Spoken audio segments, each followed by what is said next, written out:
బాహుబలి చిత్రానికి తొలిసారిగా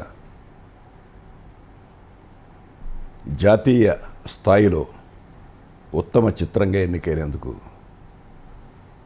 తెలుగు సినిమా గర్వించాలి, తెలుగు జాతి గర్వించాలి.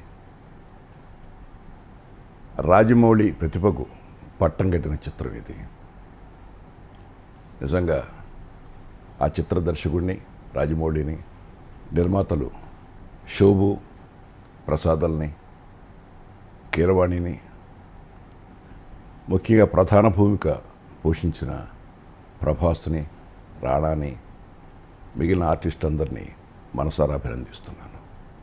అలాగే అదే సమయంలో ఉత్తమ ప్రాంతీయ చిత్రంగా కంచె ఎన్నికైనందుకు నిజంగా దర్శకుడి ప్రతిభ అంటూ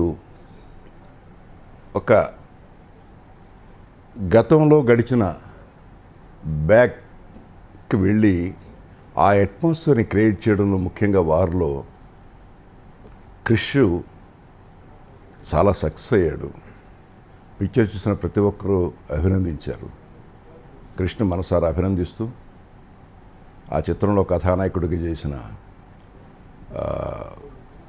వరుణ్ తేజ్కి కూడా ఈ గౌరవం దక్కుతుంది. మనస్ఫూర్తిగా టోటల్ యూనిట్ని మనసారా అభినందిస్తున్నాను. Thank you. ముఖ్యంగా చెప్పాలంటే సినిమా స్థాయి మనం నిజంగా పోటీ పడే సినిమాలు చాలా వరకు తీయలేదు. మనల్ని మనం విమర్శించుకోవాల్సిన అవసరం మనకు ఉంది. అలాంటి సినిమాలు మనం పోటీ కోసం పనికొచ్చే సినిమాలు మనం తీయలేదు. బట్ ఇప్పుడు వచ్చిన ఈ రెండు సినిమాలు కూడా పోటీకి నిలబడే సినిమాలు ఇవి. కాబట్టి పోటీలో నిలబడ్డే రెండింటికి గౌరవాన్ని, గుర్తింపుని తెచ్చుకున్నాయి. జనరల్గా ఇవాళ మనం మిగతా వీటిలో తీసుకున్నా కూడా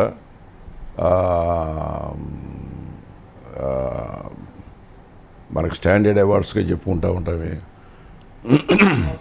ఆస్కార్ అవార్డ్స్లో చెప్పుకుంటా ఉన్నా కూడా అక్కడ కూడా ఈ గ్రాఫిక్ వర్క్కి వాటికే ప్రాధాన్యత ఇస్తున్నారు. కాబట్టి ఇదొక జ్యూరీ ఆలోచనలో కూడా సరికొత్త కోణంలో ఆలోచించారని అనుకోవచ్చుగా మనం. ఆ యాంగిల్ కూడా అనుకోవాలి. అంటే పంత మార్చుకోవడం అంటే దీనిలో ఎవరి యాంగిల్ వాళ్ళకు ఉంటుంది. ఇప్పుడు వాళ్ళ యాంగిల్లో ఏంటంటే ఇది అన్ని కోణాల నుంచి ఆలోచించి పెర్ఫెక్ట్ ఫిలిం అనే ఫీలింగ్లో ఇవ్వచ్చు. ఇప్పుడు సామాజిక దృక్పథంలో ఇవ్వలేదు అంటే సామాజిక దృక్పథంలో ఇచ్చే సినిమాలు ఉన్నాయి, అవి వేరు. ఒక్కొక్క వాట్ యు కాల్ కమిటీకి ఒక్కొక్క ఆలోచన ఉంటుంది. ఇప్పుడు నేను కమిటీలో ఉంటే నా ఆలోచన ఒక రకంగా ఉంటుంది, విశ్వనాథ్ గారి కమిటీలో ఉంటే విశ్వనాథ్ గారి ఆలోచన ఒక రకంగా ఉంటుంది, రాఘవేంద్రరావు గారి కమిటీలో ఉంటే రాఘవేంద్రరావు గారి ఆలోచన ఒక రకంగా ఉంటుంది. అంచేత అన్ని కమిటీలు ఒకే రకంగా ఉంటాయనేది లేదు. వీళ్ళు ఏంటంటే ఒక పర్ఫెక్ట్ మేకింగ్ ఉన్న సినిమాని తీసుకుని ఇది అన్ని విధాల టెక్నికల్ వాల్యూస్ ఉన్నాయి ఈ సినిమాకి అనే ఉద్దేశంలో దాన్ని తీసుకున్నారు. ఊపిరి సినిమా తెలుగు సినిమా కొత్త తరహా సినిమాలు తీస్తున్నాము అనే దానికి ఊపిరి పోసింది. నాకు చాలాసార్లు చెప్పాను, చాలా సభల్లో చెప్పాను, బొమ్మరిల్లు తర్వాత నాకు నచ్చిన సినిమా అన్నది, సంపూర్ణంగా నచ్చిన సినిమా లేదు. ఈ రోజున ఊపిరి సినిమా వితిన్ దీస్ 10 years ఇంత మంచి మేకింగ్, ఇంత మంచి పెర్ఫార్మెన్స్, ఒక డిఫరెంట్ సినిమా అనే దానికి రియల్ అర్థం ఊపిరి. నాకంత బాగా నచ్చింది. నాతో ఎవరు ఏకీభవించినా ఏకీభవించకపోయినా తెలుగులో ఇటువంటి సినిమా తీసే ప్రయత్నం ఎవరు చేయలేదు. పరిగెత్తి పాటలు పాడి డాన్సులు చేసి ఫైట్లు చేసే ఒక హీరోని కేవలం 2.5 గంటల పాటు కుర్చీలో కూర్చోబెట్టి ఒక సినిమా తీయడం అనేది అంటే నటనకి ఫేస్ కావాలి, నటుడికి కళ్ళు కావాలి నటించడానికి, కళ్ళతో సినిమా నటింపజేయచ్చు అని చెప్పడానికి నిదర్శనం ఇది. అలాగే కార్తీ అంతకుముందు సినిమాలో చూశాను నేను అతన్ని, ఓ యాక్షన్ హీరోగా ఒక దీనిగా వెళ్ళిపోతూ ఉన్నాడు. కానీ ఈ కుర్రాడు కూడా ఎంత బాగా పెర్ఫార్మ్ చేశాడు అనిపించింది. దానికి కారణం టోటల్గా డైరెక్టర్.